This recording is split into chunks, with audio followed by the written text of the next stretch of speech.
মঙ্গলবার গোমতী জেলার জেলা শাসকের দপ্তরে বিক্ষোভ ও ডেপুটেশন কর্মসূচিতে অংশ নিলেন অল ত্রিপুরা রেগা এমজিএন কর্মচারী সংগঠনের সদস্যরা। সংগঠনের পক্ষ থেকে জেলা প্রশাসকের কাছে প্রতিনিধি সুলভ ডেপুটেশন প্রদান করা হয়। মূল দাবি, এমজিএন রেগা প্রকল্পে কর্মরত রেকর্ডার ও অন্যান্য কর্মচারীরা দুর্গাপূজার সময় পর্যন্ত বেতন ভাতা পাননি, ফলে তাদের মধ্যে গভীর অসন্তোষের সৃষ্টি হয়েছে।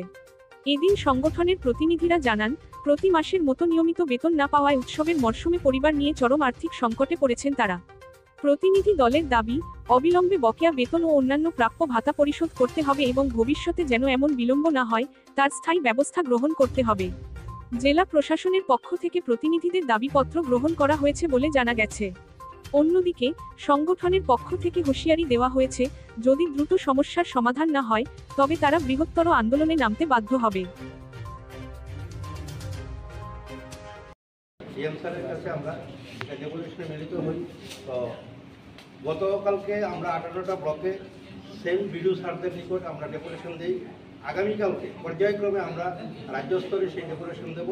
কেন আমাদের বেতন আজকে অক্টোবর মাসের 14 তারিখ পর্যন্ত হয়নি, কোনো অদৃশ্য কারণে। আর আপনাদের মাধ্যমে, আপনারা যারা মিডিয়াতে আছেন, আপনাদের মাধ্যমে আমাদের যে বেতন এখনও পাইনি, আমাদের মাননীয় মুখ্যমন্ত্রী তথা ডক্টর প্রফেসর মানিক সাহাজি উনি হয়তো জানেন না যে আমরা যে এখন পর্যন্ত বেতন পাইনি। তো অতএব আপনাদের মাধ্যমে যাতে আমাদের এই বার্তা আমাদের মাননীয় মুখ্যমন্ত্রী এবং আমাদের আদরণীয় যে সরকার, আমাদের গভর্নমেন্ট আছে, সেই গভর্নমেন্টের কাছে বার্তা যায়, তার জন্যই আজকে আমাদের এই যে পরিষদ। নমস্কার। ব্যুরো রিপোর্ট, জনতার বার্তা।